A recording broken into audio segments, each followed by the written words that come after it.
Hello, welcome to another lecture. पिछले lecture में मैंने आप लोगों को स्ट्रेस स्ट्रेन का आखिरी पार्ट करवाया था, ठीक है, जिसमें अपन ने एलोंगेशन ऑफ बार्स वगैरह देखा था, ठीक है, वो सब टॉपिक देखे थे अपन। आज के इस वीडियो में अपन उसके क्वेश्चन प्रैक्टिस करेंगे, ठीक है। इससे पहले कि ये वीडियो मैं शुरू करूं मेन, है ना, कल ऐप में जो स्टूडेंट ज्वाइन किए मैंने ऑब्जेक्टिव सेट प्रोवाइड किया था आप लोगों को लेट नाइट में, है ना भाई। वो जो ऑब्जेक्टिव पीडीएफ में आपको प्रोवाइड किए जा रहे हैं वो सारे ऑब्जेक्टिव आपको डेली पढ़ने हैं, क्योंकि वो डायरेक्ट कॉपी पेस्ट वाले हैं, ठीक है।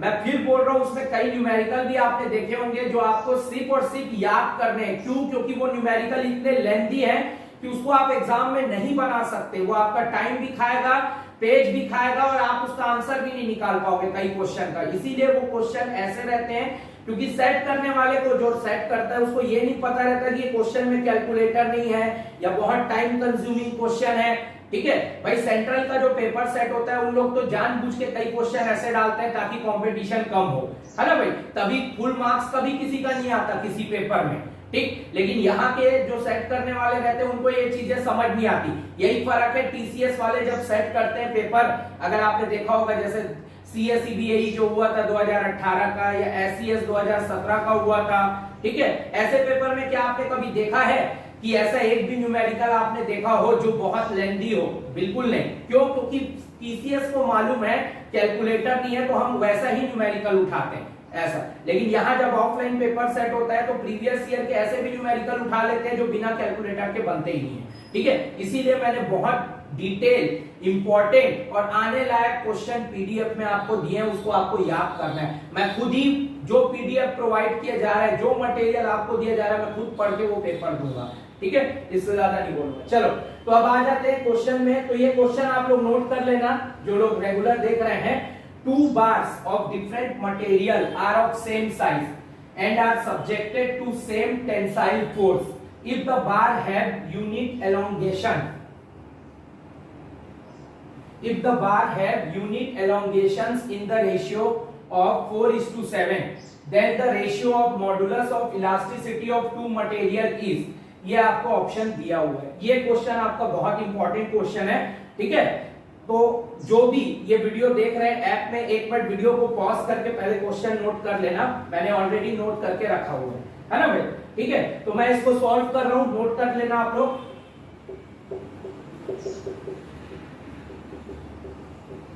चलो, क्या बोल रहे हैं? Two bar of different material are of same size. सबसे पहले तो सेम साइज के नीचे अंडरलाइन करो, ठीक है। And are subjected to same tensile force, फिर इसके नीचे अंडरलाइन करो, ठीक है। If the bar have unit elongation, ठीक है, unit elongation in the ratio 4:7, ठीक है, then the ratio of modulus of elasticity, इसका रेशियो आपको पता करना है, ठीक। मैंने आप लोगों को बताया था दो तरीके के एलोंगेशन होते हैं, ठीक है। दो नहीं, तीन तरीके के होते हैं। एक तो टेपर्ड बार का रहता है तो अलग से दिया रहता है। एक होता है आपका नॉर्मल एलोंगेशन, दूसरा होता है सेल्फ वेट के कारण एलोंगेशन। तो मैंने आपको बताया था पिछले वीडियो में, ठीक है, जो लोग ऐप में देखे थे, कि सेल्फ वेट जो रहता है, ठीक है, उसमें आपको वर्डिंग कैसे पकड़ना है। अगर हंग फ्रॉम द सीलिंग दिया है, ठीक है, ऐसा वर्ड दिया है, ठीक, तो वो सेल्फ वेट से रिलेटेड रहता है। या डेंसिटी की बात होती है तो वो सेल्फ वेट से रिलेटेड रहता है। और यहाँ पे तो ना तो हंग फ्रॉम सीलिंग वर्ड दिया है, ना सेल्फ वेट वर्ड दिया है, ना डेंसिटी वर्ड दिया है। मतलब सीधी सी बात है, ये नॉर्मल एलोंगेशन का को मतलब केस है, ठीक है। तो उसका फॉर्मूला क्या होता है? Delta L is equal to PL upon AE, ठीक है। समझ में आया? ठीक। चलो, तो मैं यहाँ पे लिख रहा हूं, अगर मैं इसको डेल्टा L1 करूं तो ये P1 L1 A1 E1, ठीक है। डेल्टा L2 अगर मैं करता हूं तो ये होता है P2 L2 A2 E2, ठीक। जस्ट एक नोटेशन है भाई, अगर खाली डेल्टा L की अगर बात करोगे तो ये होता है PL अपॉन A, ठीक है। तो मैंने यहाँ पे डेल्टा L1 किया, ठीक है, तो P1 L1 A1 E1, ठीक है। वैसे L2 किया तो P2 L2 A2 E2, ठीक। चलो, समझ में आ गया होगा, एकदम बेसिक से बता रहा हूं, है ना। सबसे पहले क्या बोल रहे हैं? Two bars of different material are of same size. Same size का मतलब क्या होता है, जैसे अगर मैं एक एग्जांपल लूं, क्रॉस सेक्शन, ठीक है, अगर रेक्टेंगल है, दोनों का साइज सेम है, दो रेक्टेंगल है, उनका साइज सेम है, मतलब एरिया भी सेम होगा, है ना भाई। तो A1 इज इक्वल टू क्या हो जाएगा, A2, क्यों, सेम साइज। समझ में आया, साइज सेम है, मतलब अगर मैं एक दो स्क्वायर लूं जिसका क्रॉस सेक्शन 20 क्रॉस 20 है, ठीक है, मतलब दोनों स्क्वायर का क्रॉस सेक्शन सेम है, यानी वो साइज सेम है। समझ में आया, साइज से ही क्रॉस सेक्शन आगे होता है, याद रखना इस चीज को, दोनों का संबंध एक दूसरे के साथ है, ठीक। तो एरिया ऑफ स्क्वायर भी साइड स्क्वायर होता है, तो दोनों का सेम होगा, इसीलिए क्रॉस सेक्शन एरिया जो है वो सेम है। आगे पढ़ो, subjected to same tensile force, same tensile force है मतलब P1 is equal to P2, ठीक है। P1 P2 क्या होता है, मैंने आपको बताया था, P1 लोड होता है, लोड यानी फोर्स, ठीक है। तो P1 is equal to P2, क्यों, सेम टेंसाइल फोर्स, याद रखना इस चीज को। If the bar have unit elongation in the ratio of 4:7, अब ये unit elongation in the ratio, elongation का आपको रेशियो दिया हुआ है, ठीक है। एलोंगेशन किसको बोलते हैं, ये जो डेल्टा एल है यही एलोंगेशन है, मैंने बताया था आप लोगों को, ये तो लेंथ है, ये क्या है, एलोंगेशन है, ठीक है।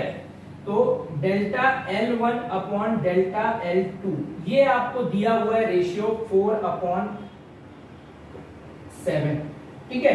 Delta L1 upon delta L2 आपको दिया हुआ है 4/7। अब आपको पूछा है मॉडुलस ऑफ इलास्टिसिटी, इसका रेशियो आपको बताना है, और ऑप्शन के हिसाब से आप खुद ही देख सकते हो, ठीक है। अब यहाँ पे लेंथ की कोई बात नहीं की गई है, ठीक है, लेकिन यहाँ पे सेम साइज वर्ड दिया है, लेंथ का जब कोई रिलेशन नहीं दिया हो। एक बात याद रखना, थंब रूल, जब भी कभी रेशियो वाला क्वेश्चन कोई आता है, जैसे ये भी एक रेशियो की तरह है, ठीक है, जब भी ऐसा कोई क्वेश्चन आता है आपके दिमाग में एक चीज क्लिक करना चाहिए कि अगर किसी चीज के बारे में कोई भी डाटा नहीं दिया है, मतलब वो या तो छुपा हुआ है या तो वो इक्वल माना गया है, ठीक है। यहाँ पे सेम साइज में छुपा हुआ है, इसीलिए ये जो L1 is equal to L2 ये होगा। समझ में आया, सेम साइज। और अगर ऐसे नहीं समझ में आ रहा है किसी को, तो आप ये लॉजिक लगाना कि यहाँ पे आपको एक रेशियो पूछा है, किसका, मॉडुलस ऑफ इलास्टिसिटी का रेशियो आपको पूछा हुआ है, तो आपको ये लॉजिक लगाना है कि लेंथ के बारे में तो कोई जानकारी नहीं है, तो ऐसा एजम्पशन लेकर चलना है कि वो इक्वल है। समझ में आया, ठीक, चलो समझ गए। तो अगर मैं यहाँ पे delta L1 upon delta L2 करूं तो ये कितना है, 4/7, ठीक। डेल्टा L1 क्या है आपका, P1 L1 upon A1 E1, ठीक। मैंने आप लोगों को समझाया था, जब नीचे रहता है ना तो आप बच्चों की तरह सॉल्व करना, तो इसको मैं ऐसा डिवाइड का सिंबल लगा रहा हूं, ठीक है। डेल्टा L2 क्या है, P2 L2 A2 E2, ठीक, और ये हो जाएगा 4/7, ठीक है। समझ में आया, ठीक। तो P1 L1 A1 E1, जैसे ही ये डिवाइड का मल्टीप्लाई होता है, ये जो डिनोमिनेटर है ऊपर चला जाता है, न्यूमरेटर नीचे आ जाता है, A2 E2 P2 L2, ठीक है। अब देखो क्या क्या इक्वल है, A1 is equal to A2 है, तो ये तो कैंसिल हो जाएगा, ठीक है। A1 is equal to A2, दोनों बराबर है, ठीक है, दोनों बराबर है, तो एक डिनोमिनेटर में एक न्यूमरेटर में, तो दोनों कैंसिल हो जाएगा, ठीक है। दूसरा क्या है, P1 P2, ठीक है, समझ गए। तो ये P1 P2 ये भी कैंसिल हो जाएगा आपका, क्यों, क्योंकि P1 is equal to P2 है, ठीक। ये L1 और L2 ये भी कैंसिल हो जाएगा, ठीक है, और इक्वल टू इधर कितना दिया हुआ था, वैल्यू 4/7, ठीक है। तो यहाँ पे आपका E2 अपॉन E1 जो है वो क्या आ गया, 4/7। समझ में आया, ठीक। लेकिन यहाँ पे क्या पूछा है, ratio of modulus of elasticity of two material. अब बहुत से लोग इसमें गलत करके 4:7 मार देंगे, ठीक है भाई। यहाँ पे E2 अपॉन E1 नहीं पूछा, यहाँ पे लिखा है क्या, elongation of second material to first material, ऐसा तो नहीं लिखा है ना। यहाँ पे लिखा है modulus of elasticity of second material to first material, ऐसा लिखा है क्या, नहीं। मतलब ये बेसिकली E1 अपॉन E2 ही आपको फाइंड करना है, फर्स्ट अपॉन सेकेंड। तो 7:4 यानी 7/4, ये आपका करेक्ट आंसर है, तो इसका आंसर होगा नन ऑफ दिस। हो सकता है एग्जाम में आपको यहाँ पे 7:4 दिया है, ठीक है। हालांकि ये प्रीवियस ईयर एक क्वेश्चन है, ठीक है, जो एसएससी में जहां तक गुप्ता एंड गुप्ता में भी दिया हुआ है, ठीक है। तो ऐसे आपको समझना है। गलती यहाँ पे बच्चे कहां पे करते हैं, इस पॉइंट पे।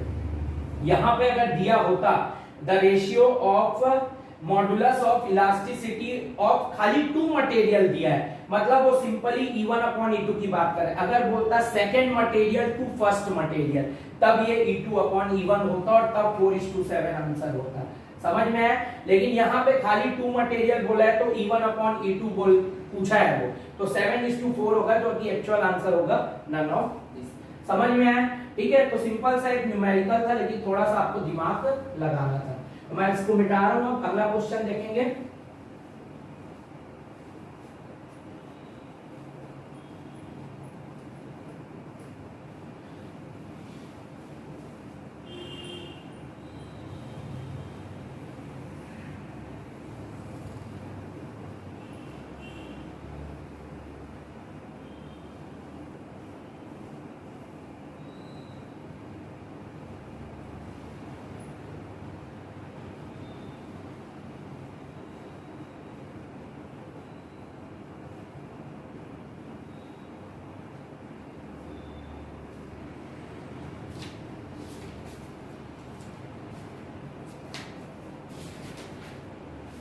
चलो अगला क्वेश्चन देखते हैं। The forces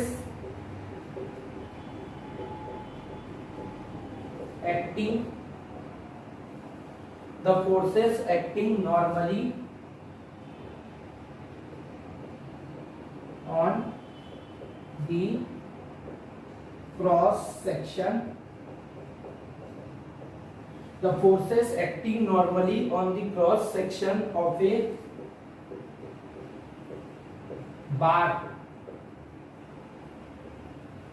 the forces acting normally on cross section of a bar shown in the figure given below introduce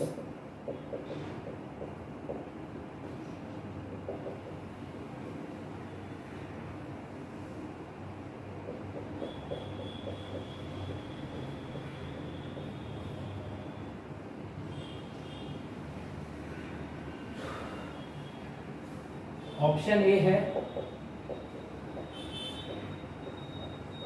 compressive stress,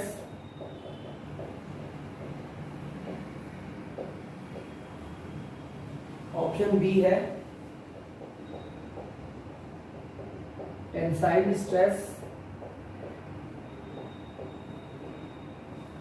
option C है शियर स्ट्रेस, ऑप्शन डी है नन ऑफ दिस। ठीक है, चलो तो ये question है the force acting normally on cross section of bar shown in the figure given below introduce. ठीक है, मैंने आप लोगों को कल एक वीडियो बनाया था जो ऐप में आप लोगों ने देखा था, ठीक है, थ्योरेटिकल वाला।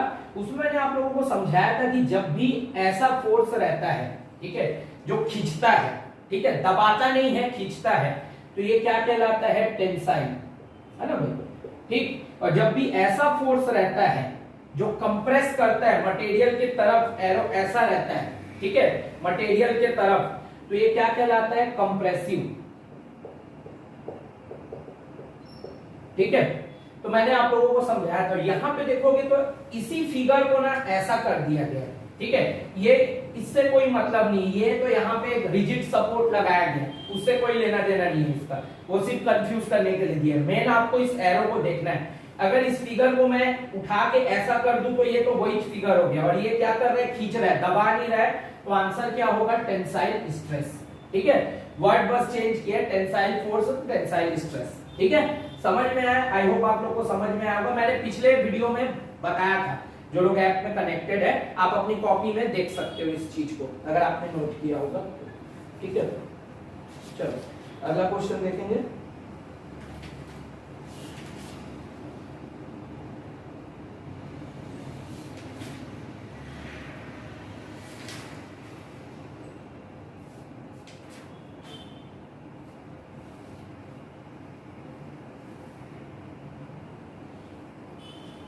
ठीक, next question,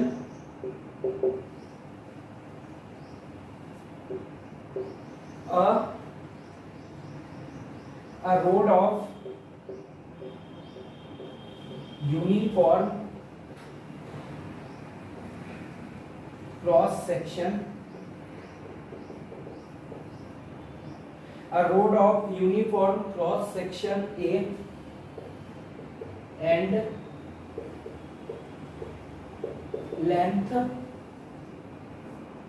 L is deformed by del। देखो ये सिंबल है ना भाई, ठीक, del when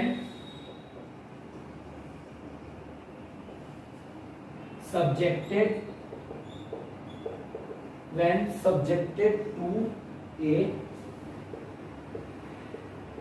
normal force P,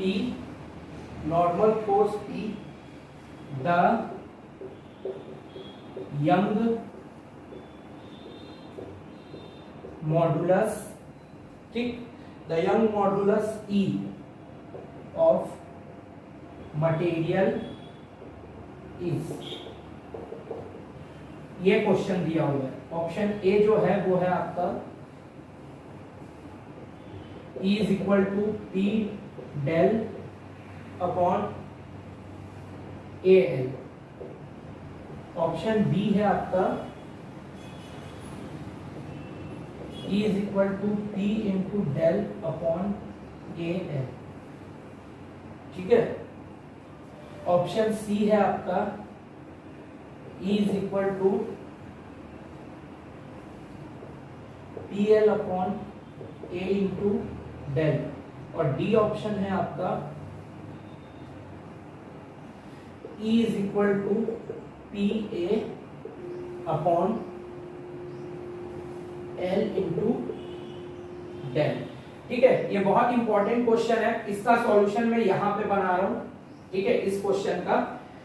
ठीक, क्या बोल रहे हैं, a road of uniform cross section a length L is deformed, बस ये वर्ड पकड़ लेना है, deformed by del when subjected to normal force P।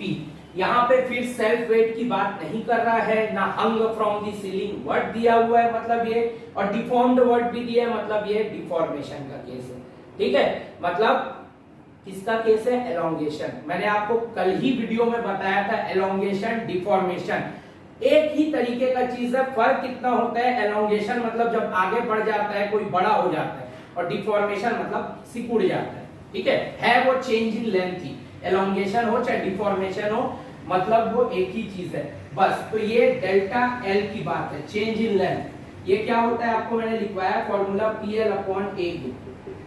यही डेल्टा एल जो है ये चेंज इन लेंथ भी कहलाता है, यही एलोंगेशन भी कहलाता है, यही डिफॉर्मेशन भी कहलाता है, ठीक है, समझ में आया। अब यहाँ पे बस डेल्टा एल की जगह में दिया हुआ है ये डेल, ठीक, बाकी नॉर्मल फोर्स P तो फोर्स ही होता है, P दिया हुआ है, ठीक है, और लेंथ जो है ना भाई, वो आपको L दिया हुआ है, क्रॉस सेक्शन एरिया जो दिया हुआ है वो भी आपको A दिया हुआ है, ठीक है, और यंग मॉडुलस भी E दिया हुआ है, ठीक। तो E इज इक्वल टू क्या होता है, PL upon A into del. कौन से ऑप्शन में है ये देखो, PL upon A into del. Option C जो है वो इसका करेक्ट आंसर होगा, ठीक है। समझ में आया, कितना इजी क्वेश्चन है, बस वर्डिंग चेंज होता है पेपर में, समझ में आया, लेकिन है कुछ नहीं, बस डेल्टा एल से अपन डिफॉर्मेशन को डिनोट करते हैं, यहाँ पे उसने डेल्टा से डिनोट कर दिया, और कुछ इसमें खास नहीं है, ठीक है। तो इसको नोट कर लेना, इजी क्वेश्चन है एकदम, ठीक। चलो एक न्यूमेरिकल अब देखेंगे आगे, इसको मैं मिटा देता हूं, आप लोग लेक्चर को स्टॉप करके देख लेना, है ना भाई, नोट करते चलना, और अगर स्क्रीनशॉट लेते बनेगा आप लोगों को, ठीक है। कई लोग अगर लिखना नहीं चाहते, मतलब अगर आप अपना टाइम सेव करना चाहते हो और आपको समझ में आ गया तो आप स्क्रीनशॉट भी ले सकते हो, है ना, जैसा आपको कंफर्टेबल रहे, मेरे को तो कोई ऑब्जेक्शन नहीं किसी चीज में। अब स्क्रीनशॉट का इसमें परमिशन वाला है कि नहीं मेरे को नहीं पता, वो क्लास प्लस ऐप का अलग ही रहता है थोड़ा सा, ठीक है। तो अगर आपको लेते बनेगा तो कोई दिक्कत नहीं है, नहीं तो फिर आप नोट करते चलना, ठीक। हालांकि नोट करोगे तो ज्यादा अच्छा है, समझ में आया, आपको ही काम आएगा, क्योंकि अपने हाथ का बनाया हुआ नोट्स कभी आदमी गलत नहीं करता। यही रीजन है कि मेरा कभी न्यूमेरिकल ज्यादा गलत नहीं होता, मैं बनाता ही ऐसे टाइप से, ठीक है। चलो तो एक क्वेश्चन देखते हैं, न्यूमेरिकल देखते हैं, ठीक है। A 1 metre long steel rod with a 1 meter long steel rod with a cross section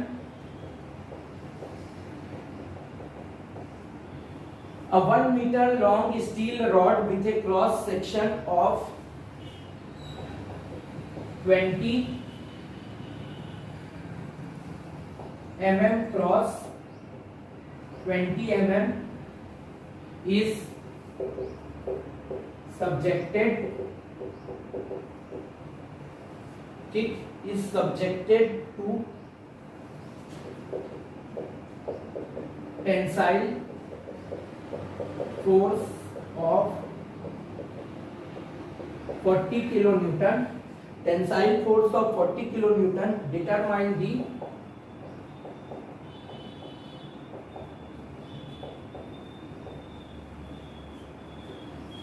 elongation. Determine the elongation of rod if modulus of elasticity is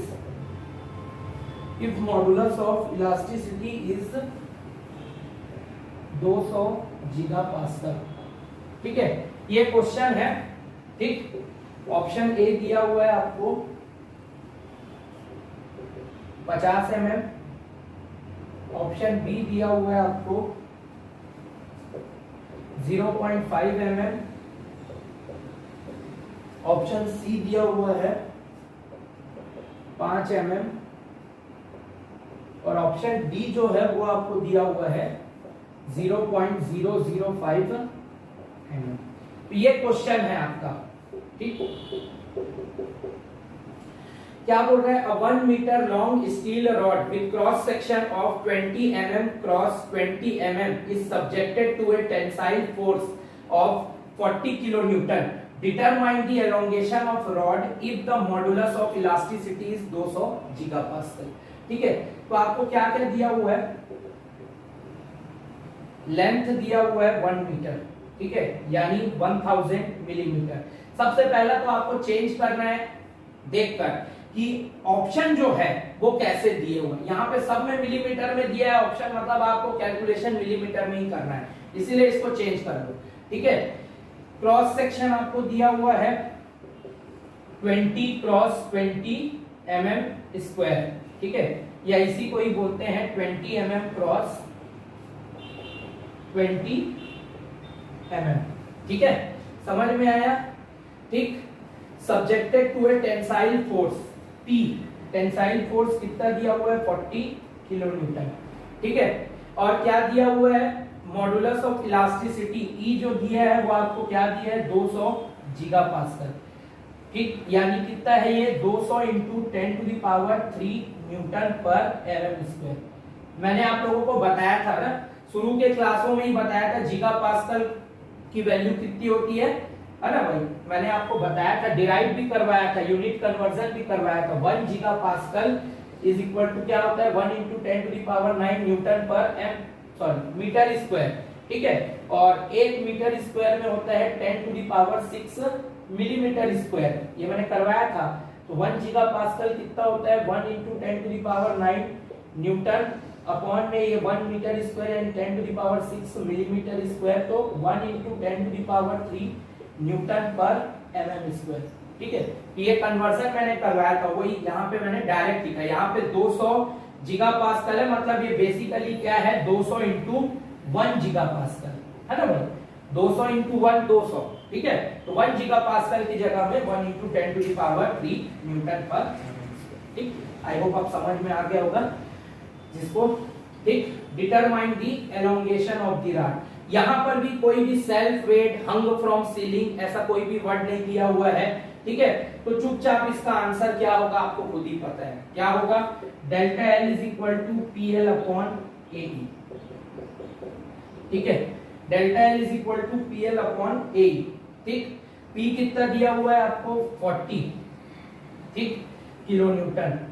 length की वैल्यू कितनी दी हुई है 1000 मिलीमीटर, ठीक है। अपॉन में एरिया जो दिया है वो कितना दिया हुआ है 20 इंटू 20, ठीक। और ई कितना दिया हुआ है 200 इंटू 1000, है ना भाई, 10 टू दी पावर 3 यानी कितना होगा 1000, ठीक। अब ये जो है ये न्यूटन है, ठीक है, पर एमएम स्क्वायर, ठीक, समझ में आया। और ये जो है इधर कितना हो जाएगा मिलीमीटर स्क्वायर, ठीक भाई। 20 इंटू 20, 20 mm क्रॉस 20 mm यानी 20 इंटू 20 मिलीमीटर स्क्वायर, तो मैंने यहाँ पे लिख दिया उसको, ठीक है, समझ में आया। लेकिन यहाँ किलो न्यूटन है, यहाँ न्यूटन है, तो गड़बड़ है, तो इसको चेंज करना पड़ेगा, ठीक है। तो 40 इंटू 1000, 1 किलो न्यूटन में 1000 न्यूटन होता है, ठीक है, into 1000 upon 20 into 20 into 200 into 1000, ठीक है। और ये क्या हो जाएगा मिलीमीटर, क्योंकि डेल्टा एल की वैल्यू आपको हमेशा मिलीमीटर में मिलती है। अब इसको मैं यहाँ पे डिटेल में नहीं बता रहा हूँ, ठीक है, चलो ठीक है, वो भी बता देता हूँ भाई, अगर किसी को समझ में नहीं आए तो, ठीक। ये न्यूटन पर एमएम स्क्वायर था, ये ऊपर चला जाएगा तो ये एमएम स्क्वायर हो जाएगा, ठीक। ये एमएम स्क्वायर, ये एमएम स्क्वायर कैंसल, ठीक है। किलो न्यूटन को आपने यहाँ पे न्यूटन में चेंज कर दिया, ठीक है। यहाँ भी न्यूटन है, ये न्यूटन कैंसल, तो 1 मिलीमीटर ही तो बचेगा, तो ये कॉमन सेंस की बात है, ठीक है। तो ये 1000 और 1000 कैंसल हो गया, 1 2 3, 1 2 3, ठीक है, कैंसल हो गया, 0 0 1 2 3 यहाँ कैंसल किया, 1 2 3 यहाँ से कैंसल किया, ठीक है। 20 2 जा और 2 2 जा कैंसल हो जाएगा, 20 2 जा 40 होता है, तो 2 2 जा कैंसल हो जाएगा, 1/2 आएगा, आंसर हो जाएगा 0.5 mm, ठीक है। यही आपका आंसर है ऑप्शन बी, ठीक। पुरानी जो बुक है एसएससी वगैरह की, जेई वगैरह की, है ना, उसमें शायद गलत आंसर दिया हुआ है। लेटेस्ट अभी जो एडिशन की बुक आई है ना, उसमें करेक्ट आंसर लिया है 0.5 mm, ठीक है। तो कोई बच्चा अगर इसको देख रहा होगा, है ना, और उसके बुक में अगर कुछ और ऑप्शन लिया है, जैसे कई बुक में 5 mm दिया हुआ है बता रहे थे, है ना, ठीक है, तो वो गलत है, वो अपडेट हो चुका है, 0.5 mm इसका करेक्ट आंसर है, लेटेस्ट बुक में यही दिया हुआ है, ठीक। तो थोड़ा सा देख लेना इसको, 5 mm कैसे होगा, है ना, जब कैलकुलेशन आपको एकदम बच्चों जैसा करके बता रहा हूँ, 5 mm हो ही नहीं सकता, ठीक है। तो ये मैं बिठा रहा हूँ, आप लोग लेक्चर को स्टॉप करके इसको नोट कर लेना, ठीक है, जो लोग नोट नहीं किए होंगे, समझ गए।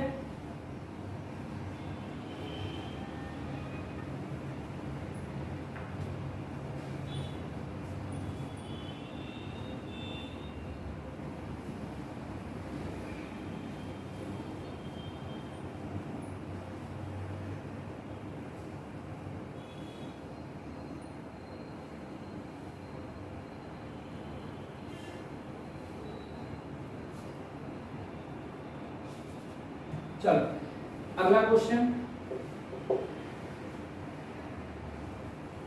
If E is the modulus of, if E is the modulus of elasticity, ठीक, if E is the modulus of elasticity and is the modulus of n is the modulus of rigidity, n is the modulus of rigidity and k is bulk modulus, and k is bulk modulus, then which is correct, ठीक। Option A है is equal to 9nk upon n plus k, ठीक। B option है is equal to 9nk upon n plus 3k, ठीक। C option है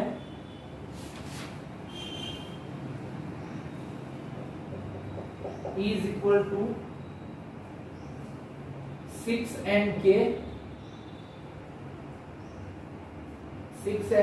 upon n plus 3k, और D जो option है वो है is equal to 9nk upon 3n plus 3k, ये आपको दिया हुआ है, ठीक है।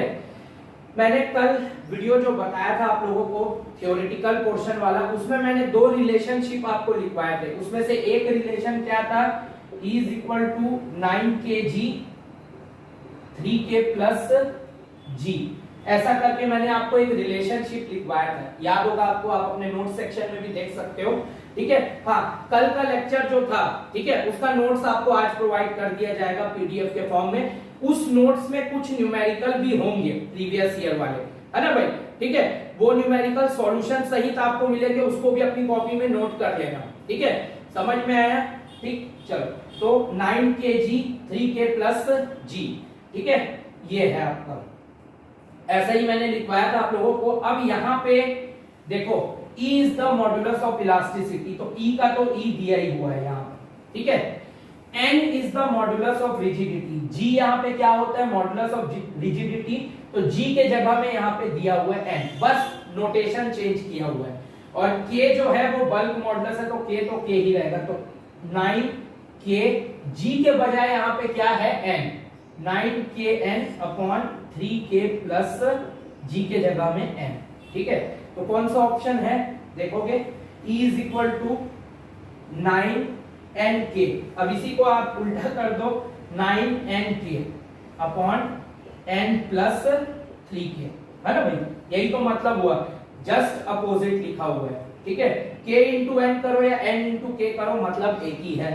3k प्लस n करो या n प्लस 3k करो, मतलब एक ही है। तो E is equal to 9nk n plus 3k, ये आपको ऑप्शन करेक्ट है, ऑप्शन डी, ठीक है। ऐसा ही रिलेशनशिप आपको और भी देखने को मिल सकता है। चलो, तो ये तो था आपका सेक्शन कुछ, ठीक है। चलो, अब कुछ और न्यूमेरिकल देखा जाता है ना, एग्जाम पॉइंट ऑफ व्यू से। तो 2 मिनट आप लोग वेट करेंगे, जो भी ये वीडियो देख रहे हैं, ठीक है।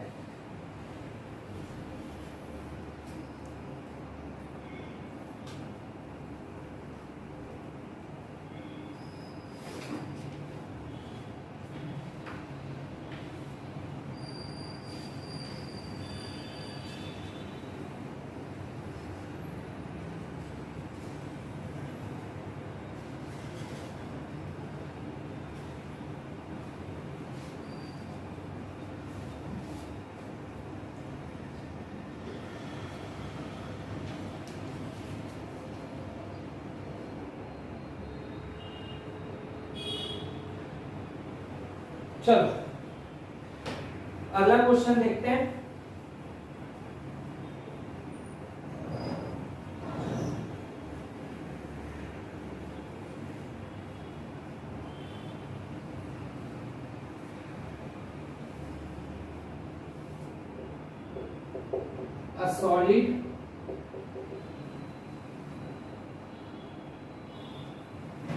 A solid metal bar of uniform diameter D, a solid metal bar of uniform diameter D and length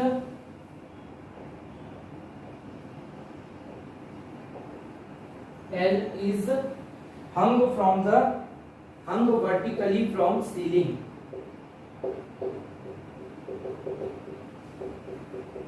from the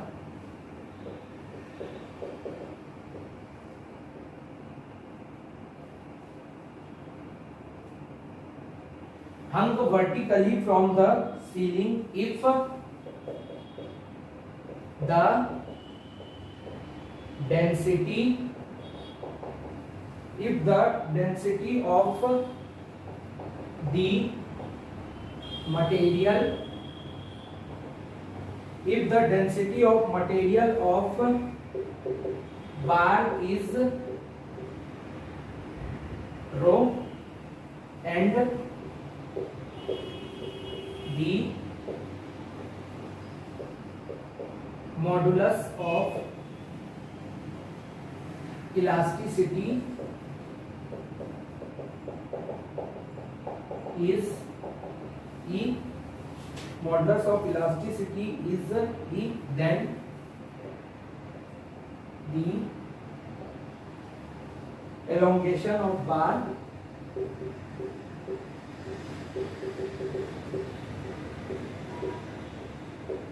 due to its own weight is। तो ये क्वेश्चन है। ऑप्शन ए आपको दिया हुआ है rho L upon 2e। Option B जो दिया हुआ है वो दिया हुआ है rho L square upon 2e। Option C आपको दिया हुआ है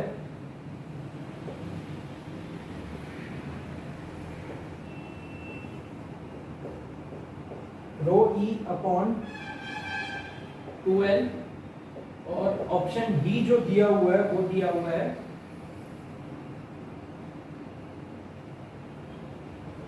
रो ई अपॉन 2l स्क्वायर। ठीक है, तो ये आपको क्वेश्चन दिया हुआ है। ठीक, मैंने आप लोगों को वर्डिंग समझाया था।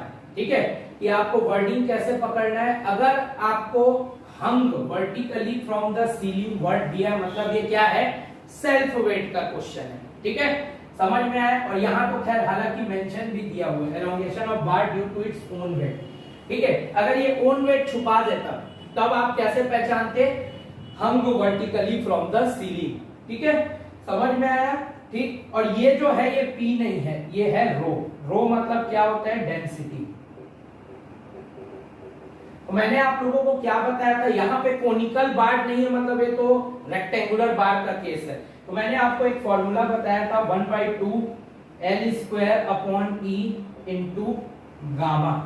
ये फॉर्मूला बताया था रेक्टेंगुलर बार का elongation delta L due to self weight, यही फॉर्मूला बताया था। यहाँ पे गामा के जगह में क्या है, रो। बस गामा क्या था, डेंसिटी यूनिट वेट। ठीक है, यहाँ पे डेंसिटी आपको दिया हुआ है रो, तो गामा के जगह में दिया हुआ है रो, तो ये हो जाएगा रो L स्क्वायर अपॉन 2E। कौन से ऑप्शन में है, rho L square upon 2E, option B. ठीक है, याद रखना इस चीज को।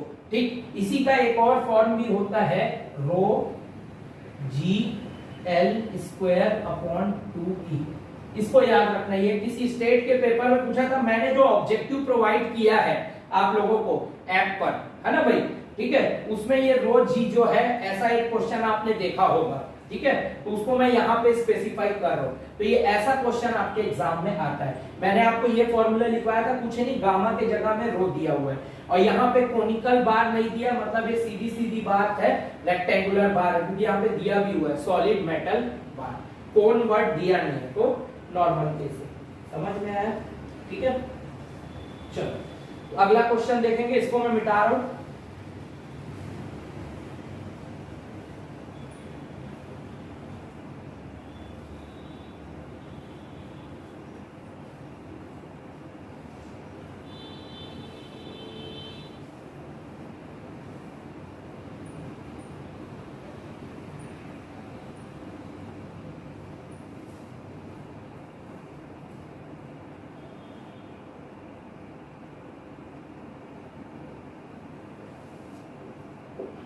क्वेश्चन है, अ बार ऑफ, ये क्वेश्चन बहुत इंपॉर्टेंट है, कई बार आया हुआ है, ठीक है। अ बार of diameter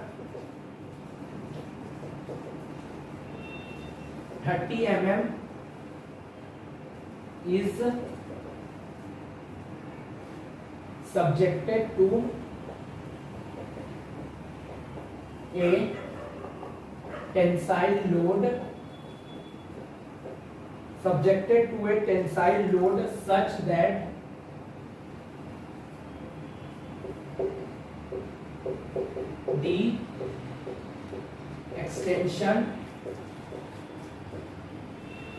that the extension on gauge of length, sorry, gauge of नहीं आएगा, gauge length of 200 mm is 0.09 mm, ठीक है। And change in diameter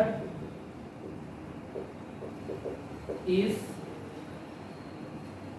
0.0045 mm, ठीक है। The Poisson's ratio will be,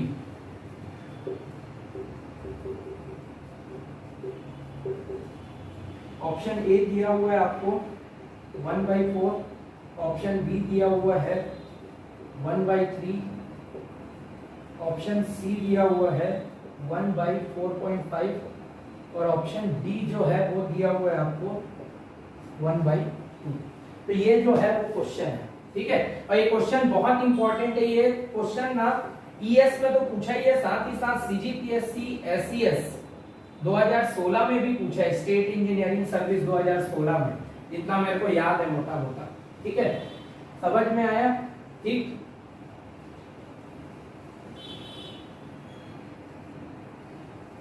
हाँ ठीक, समझ गए। तो अब इसमें क्या पूछा है, पॉइजन्स रेशियो। सबसे पहले तो मैंने आपको बताया था पॉइजन्स रेशियो का फॉर्मूला क्या होता है, ठीक है। लेटरल स्ट्रेन अपॉन एक्सियल या लीनियर या लॉन्गिट्यूडिनल स्ट्रेन, ठीक।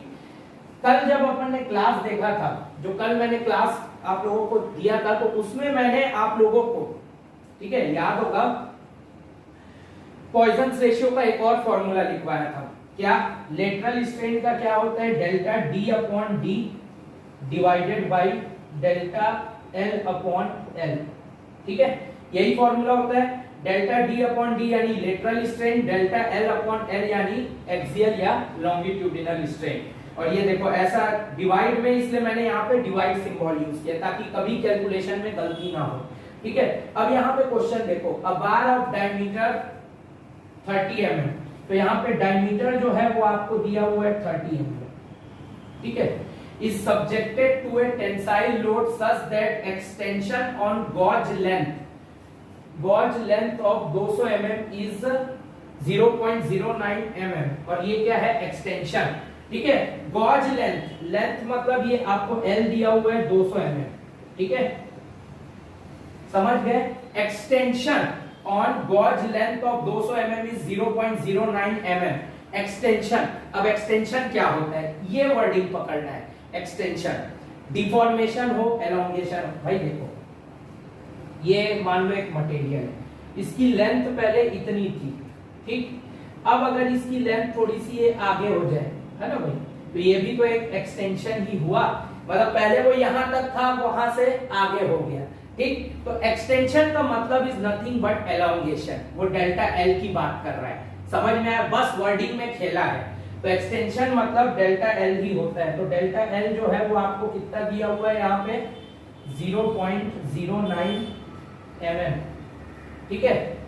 एंड चेंज इन डायमीटर आपको देखो दिया हुआ है, चेंज इन डायमीटर, ठीक। तो डेल्टा डी जो है वो का आपको कितना दिया हुआ है, 0.0045 mm, ठीक, तो म्यू की वैल्यू कितनी होगी यहां से, ठीक है, डेल्टा डी यानी 0.0045 mm अपॉन डी, डी कितना है 30 mm